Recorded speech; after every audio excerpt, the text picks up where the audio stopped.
ولو بسط الله الرزق لعباده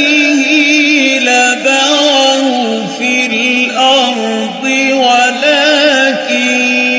ينزل بقدر ما يشاء